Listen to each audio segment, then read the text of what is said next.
Bismillah ar-Rahman ar-Rahim. Assalamu alaikum wa rahmatullahi wa barakatuhu. Jummah Mubarak to you all. Alhamdulillah. Alhamdulillah nahmaduhu wa nasta'inuhu wa nastaghfiruhu wa na'udhu billahi min shururi anfusina wa min sayyiati a'malina. Man yahdihillahu fala mudilla lahu wa man yudlilhu fala hadiya lahu. Wa ashhadu an la ilaha illallah wahdahu la sharika lahu wa ashhadu anna Muhammadan abduhu wa rasuluhu sallallahu alayhi wa sallam. All praise is due to Allah, from whom we seek help and forgiveness. We seek refuge with Allah from the evil of our own souls and from those of our bad deeds. Whomsoever Allah guides will never be led astray. Whomsoever Allah leaves astray, no one can guide. And bear witness today that there is no God except Allah, the one who has no partner. And we bear witness that the Prophet Muhammad is Allah's true servant and messenger. May Allah's peace and blessings be upon him. Allah tells us in the Quran, يا أيها الذين آمنوا اتقوا الله حق تقاته ولا تموتن إلا وأنتم مسلمون. That, O ye who believe, be mindful of Allah, be mindful of Allah in the way that Allah deserves, and do not die except in a state of full submission to Allah. Allah tells us, يا أيها الناس اتقوا ربكم الذي خلقكم من نفس واحدة وخلق منها زوجها وبث منهما رجالا كثيرا ونساء واتقوا الله الذي تساءلون به والأرحام إن الله كان عليكم رقيبا. That, O humanity, be mindful of your Creator. Be mindful of your Creator who created you from a single soul, and from that soul created its mate, and through both Allah spread countless men and women throughout the earth. And be mindful of Allah, in whose name you appeal to one another, and honor your ties of kinship. Surely Allah is ever watchful over you. And Allah tells us, يا أيها الذين آمنوا اتقوا الله وقولوا قولا سديدا يصلح لكم أعمالكم ويغفر لكم ذنوبكم ومن يطع الله ورسوله فقد فاز فوزا عظيما. That, O ye who believe, be mindful of Allah, be mindful of Allah, and say that which is right, speak the truth. Allah will bless your deeds for you and forgive you of your sins, and whoever obeys Allah and the Messenger of Allah has truly achieved a great triumph. رب اشرح لي صدري ويسر لي أمري واحلل عقدة من لساني يفقه قولي سبحانك لا علم لنا إلا ما علمتنا إنك أنت العليم الحكيم. I pray that may Allah open my chest and loosen the knots of my tongue and make this task easy for me, and that these words may be understood. And we give glory to Allah, we give glory alone to Allah, that we have no knowledge except that which Allah has bestowed upon us. Verily it is Allah who is the all-knowing, the all-wise, and the all-hearing. And Ameen. Again, Assalamu alaikum wa rahmatullahi wa barakatuhu, and Jummah Mubarak to you all. It's a blessing to be with you on this final Jummah of 2025 as we come to the end of another year. It's a blessing, but also just a little bit harrowing to see how fast time goes. But alhamdulillah, it's the proverbial way of just how we see time. And before we know it, inshallah, in the next couple of months, we'll have Ramadan here as we welcome the new year. But for our time today, inshallah, just briefly wanting to reflect on this time, that as we might be reminded throughout all of the different things happening around, that this is indeed a season of not only change and for many of our neighbors, a season of joy and celebration, and with the holidays and Christmas and all of that, but a time in which the year is winding down, a time in which we are preparing to say goodbye to the year of 2025 and being prepared to, or hopefully being able to see the new year of 2026. But what I want to just reflect on, inshallah, is how we not only approach this year in terms of from a mindset standpoint, but from a set of how we may be rooted within our faith. So as a tangent, every morning I try my best to go near this trail that's near my home and go for either a walk or just spend some time over there.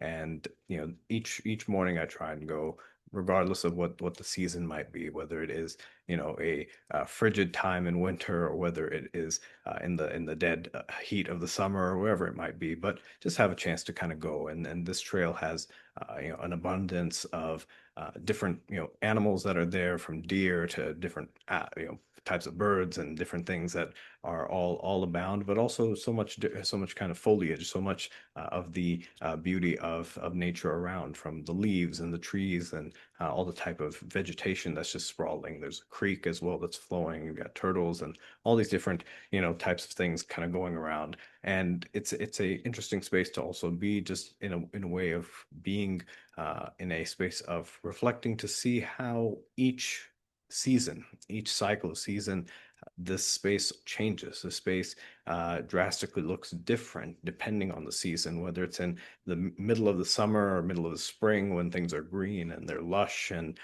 you have so many different colors that are there. But then you go into the fall when your leaves start to change their colors and you start to get quite a more stunning visual of the different spectrum of colors that are there. Then you go into the winter time when those leaves will fall off and things look a little bit dead. Things look a little bit depressing, quite monotonously gray in different ways.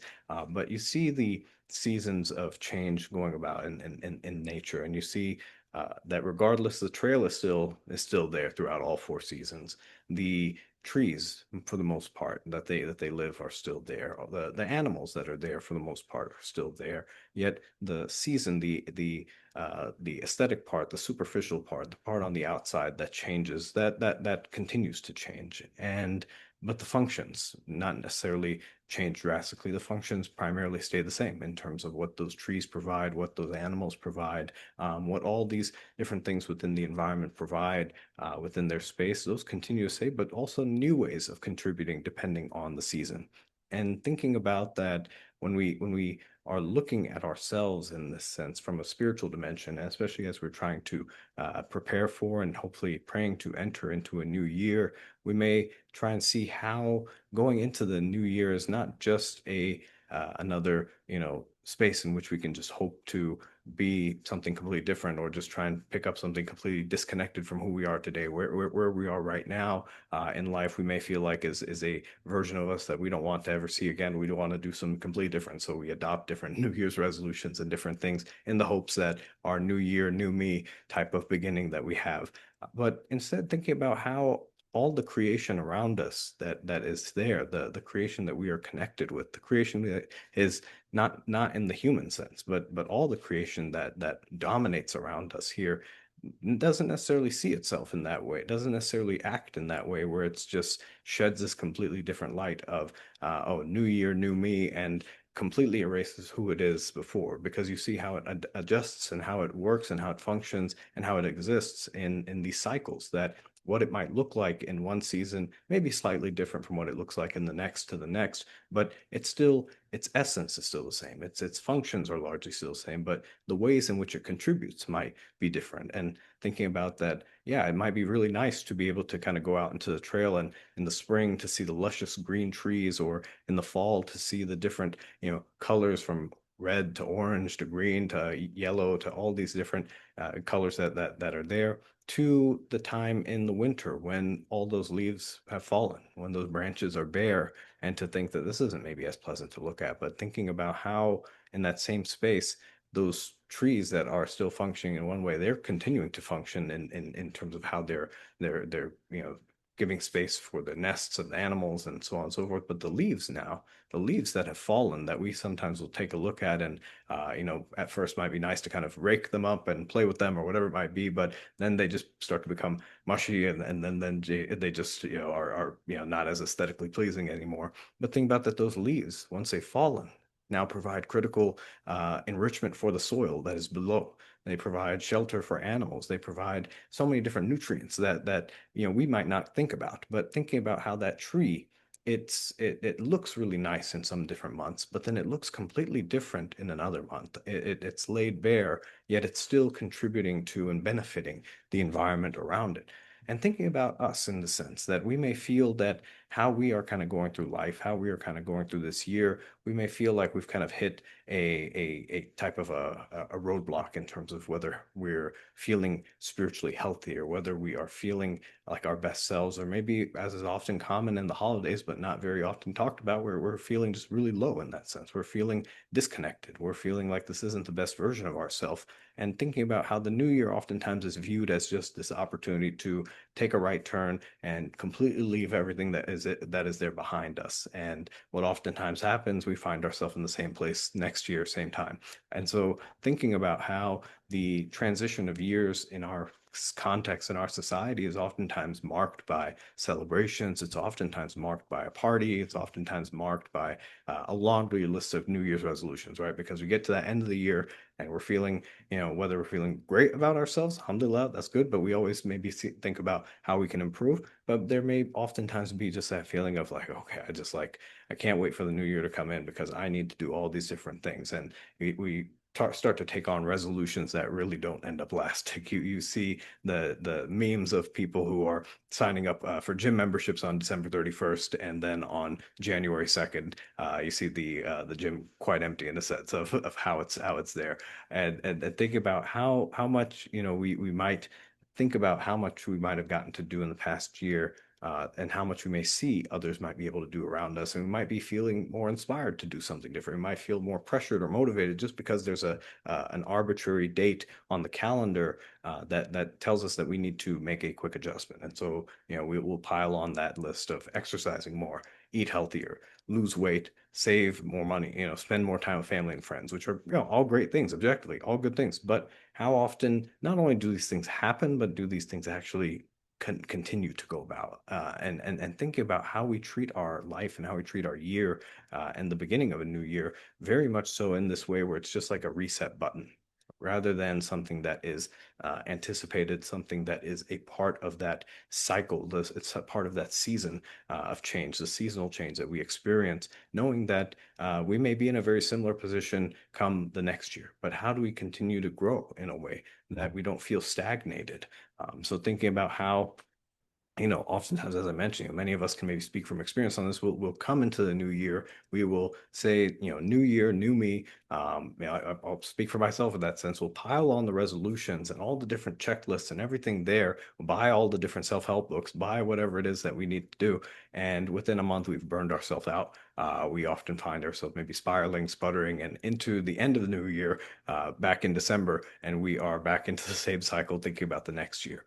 And, I think it's important for us, especially with Ramadan on the horizon, to be able to envision our year in a mindset, again, of not just from a Gregorian calendar sense and not just from a sense of new year, new me, but looking at it from a grounded sense of being as part of creation, being as part of a space that is continuously being renewed, that is continuously changing, that is continuously evolving and growing, but in a way that is not disconnected from our inherent nature, that is not disconnected from our experience, that is actually rooted within our faith. And as I mentioned, with Ramadan coming up, it becomes this aspect of us thinking about what our best selves might look like. We oftentimes might feel like that tree in Ramadan that is completely lush. It has all its leaves. It looks great. It's aesthetically pleasing. It's obviously very healthy. It's got all the different colors, got all this different stuff that's providing. And by the time that Ramadan ends and we're going further into the year,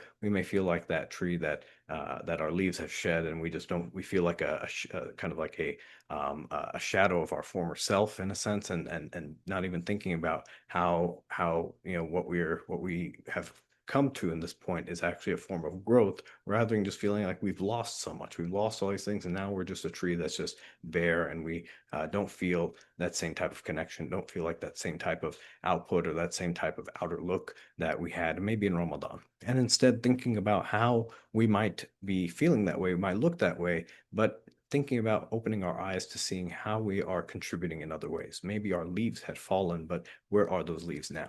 How can we look at it from a mindset of connected with nature, but also connected to our faith, in the sense that we approach this sacred time of year not from a simple, January to December Gregorian calendar style and saying, okay, now this time has come, now we need to actually change. But instead, we focus on, as we start this new year of 2026, thinking about how the Islamic New Year, though it's a different calendar in terms of how it's lining up right now, that January 1st is not the beginning of the Islamic New Year, but thinking about from a mentality standpoint that the Islamic New Year begins or is commemorated with the beginning, with the Hijrah, with the time in which the Prophet ﷺ and his companions escaped from Mecca to Medina, seeking refuge, fled there as seeking asylum, holding on to their faiths, seeking as refugees safety in Medina with Muslims that with other Muslims that they might go and practice freely.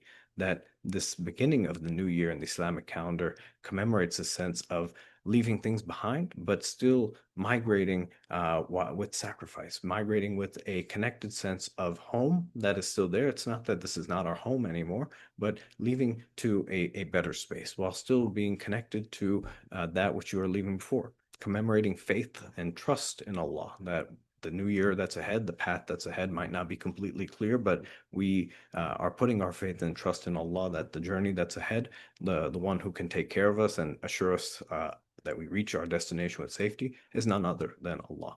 It commemorates in that sense of a sense of safety, of security, of going from one kind of space and time to another, one destination to another, to be able to kind of have a sense of safety and security and from a mindset perspective, physical perspective, whatever it might be.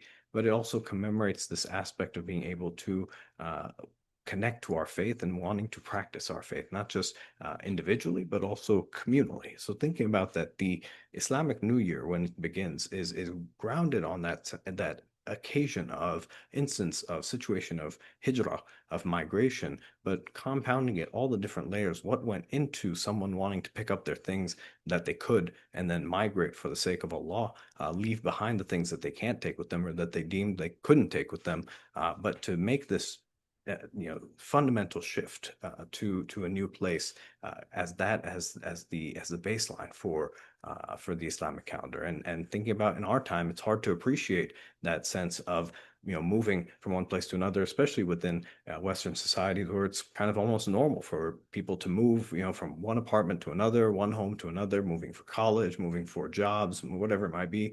But it's more appreciated in different societies and different cultures and different countries that don't have that luxury, in which migrating one's home, leaving one's family, leaving one's community and all that they know is very much in a sense a quite serious undertaking, that it's an extreme circumstance that might be taken about. It's not just something casual that, oh, we'll just move here because of what all is beneath the soil, what all connections are there, what all goes into that mindset. And thinking about in the same way that when it commemorates for our community, when we are observing the Islamic New Year, or thinking about where it has its origins and its significance, that this migration, this hijrah, was not any easy switch in time, was not any easy type of decision. But thinking on how this New Year, the Islamic New Year, when we hold it as a mindset for looking at our Gregorian New Year of January 1st going forward, it's founded on values. It's not founded on a numeral or some type of temporal shift.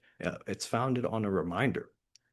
It's founded on a reset of sorts, a refresher and a renewal of where things began. That it starts with a mindset of scarcity, not abundance, and it starts with an appreciation for space, that appreciation and gratitude, not just forgetfulness. It doesn't come into that space of we're just going to leave everything behind and just start new year, new me, and that's the beginning of it. But it comes in that space very much like the seasons, that that we've come to a point that is very difficult. We're going to go to a space where we can hopefully have the safety that we once did before, because we didn't feel like we had it here, but continuing to adapt, that we don't leave our roots behind. That each year we begin our new year, we have the opportunity to begin with that mindset as the Prophet ﷺ had began his migration to a new home, to a new place. That thinking about what were the thoughts that he was maybe having the night before he was about to leave? What things would he take with him, and what things would he leave with him?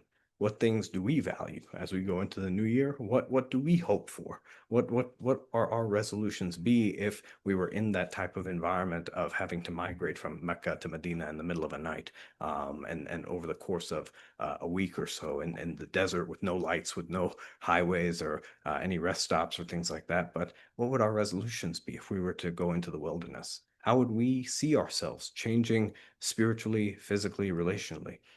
But even with these things, in the sense that when we put this in our mindset, that if we were to go into the new year as a traveler, almost as a traveler that's not knowing if tomorrow's promised and just taking along what we can, we also need to be practical. How can we tangibly notice ourselves improving progressing and growing, despite the fact that our circumstances might change, despite the fact that right now it might not feel like we have leaves, it might not feel like we've got much around us, everything looks a little bit dead. How do we look into that space of a time in which these seasons will be lush, a time in which things will be much more colorful and feel much more vibrant? How do we continue to measure our progress, even if it may not feel like the case now? And so thinking about when we are approaching the new year, not just with the best intentions, we also have to be very practical in the sense of approaching the new year, not with generic goals or hopes, but thinking about how we oftentimes will say like, oh, in the new year, I want to be, especially with Ramadan coming, I want to be more religious. I want to be more connected to Allah. I want to be a better Muslim. And these are noble goals. Nobody wants to kick them down, but thinking about how we cultivate them and how we instill them, when they remain just generic and undefined, it can make us lead to feeling like failures if we don't see ourselves changed as we had hoped to. That by the end of the year, again, next year, December, we may feel like, I don't feel like I became a better Muslim because look at me right now. I don't feel like it had any effect, but what does it actually look like? And think about when we also not just have the generic goal setting, but there's the other side. And when we set these goals, we feel like we're going to we're inspired, we're motivated, we want to make something different, we want to make some change. We pile on the new habits and changes like we want to do them or accomplish them, and think about that. We're going to start the new year. As soon as January 1st comes in, the Hajj is going to be every single day. We're going to read a juz of Quran every single day, or a hizb of Quran every single day. We're going to memorize XYZ chapters weekly, so many others. And again, not to knock down the goals themselves. These are admirable and goals that we should each strive to do as much as we can. But oftentimes we see the change in the years and feel that the overarching goals that we need to pile on with all these additions, it's hard to make them come to fruition. And again, thinking about we are not distinct from creation in terms of our connectedness to it.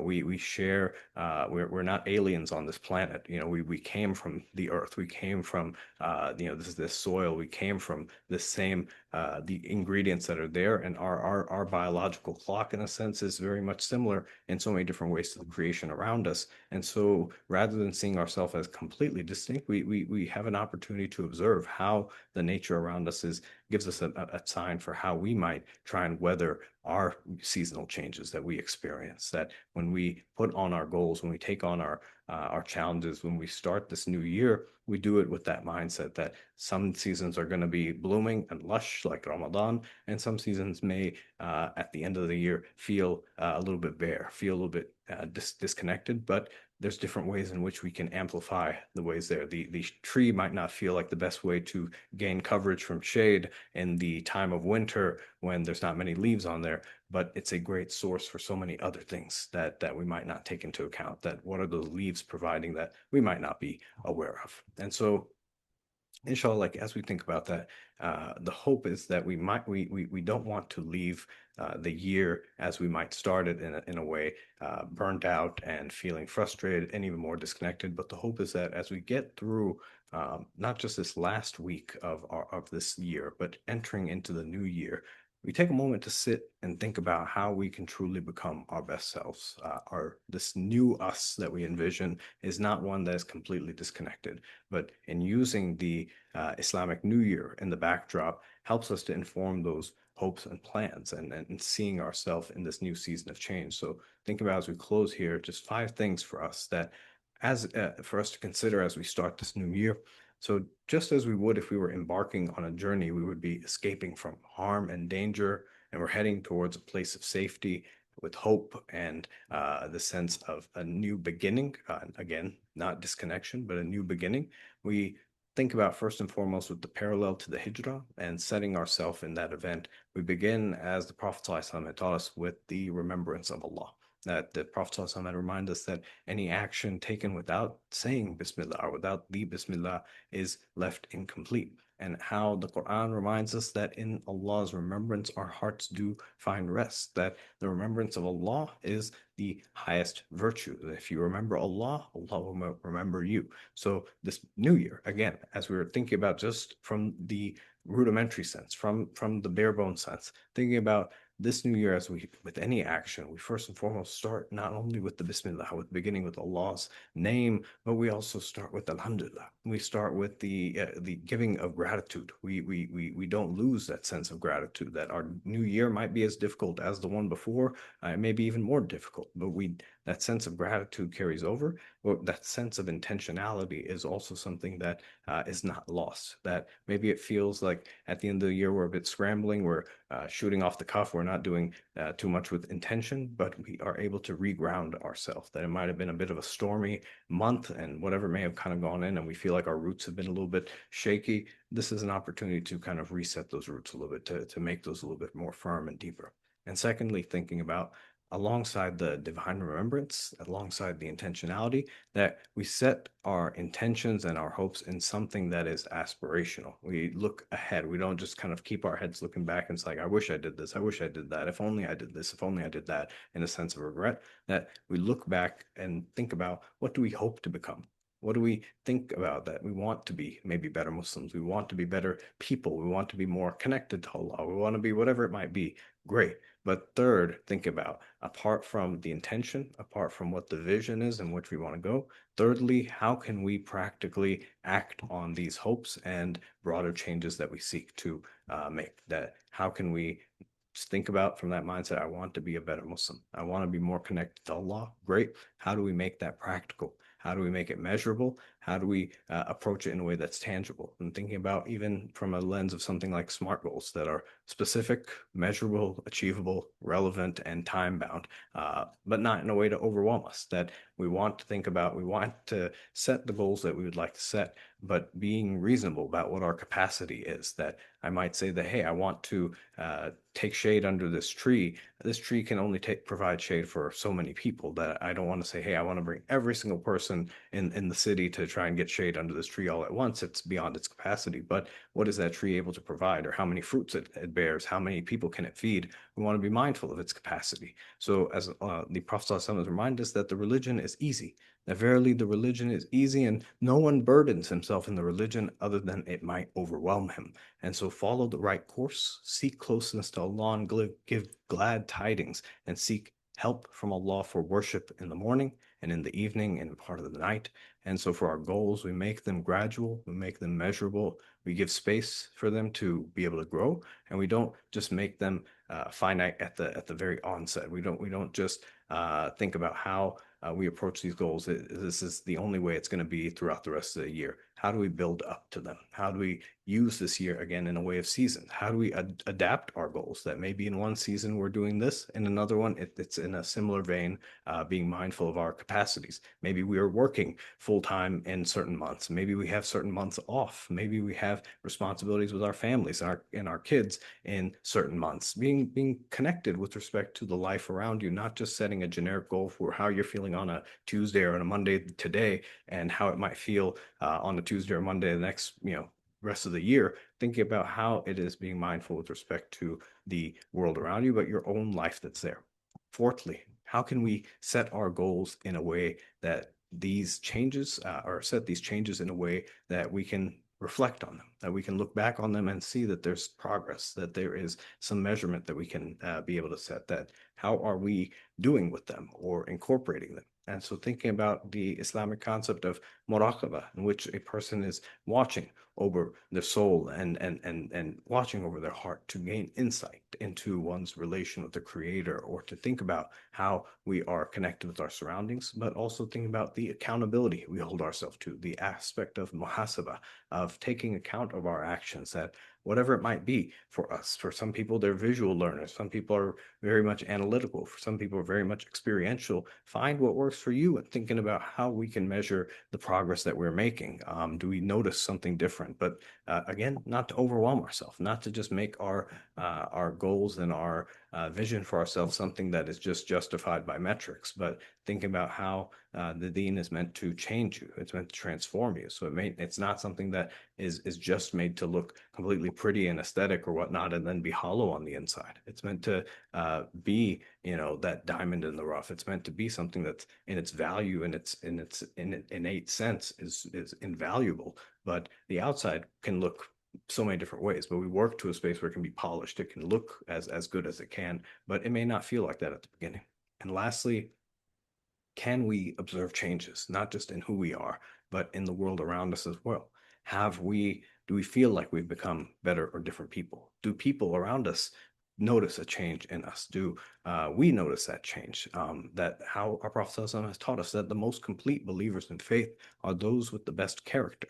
That when we don't feel like we've made that change or we make that adjustment and feel those changes there, that we remember that Allah does not change the condition of a people until they change that which is within themselves.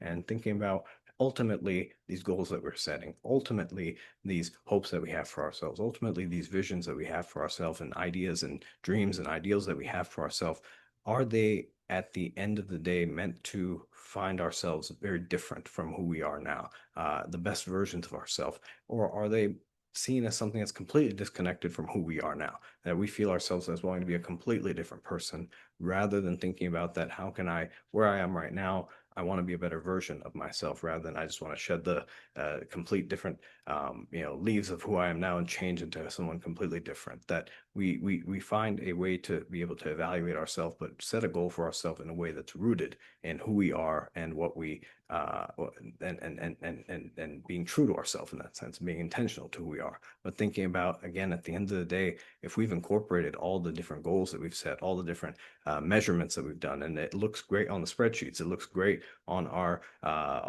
vision boards and whatever it is that we kind of have, but people are not noticing that difference. We don't feel that difference around us, that we're still kind of plateaued on that sense of actually being, from on the internal aspect, on the aspect of our character that has not been affected.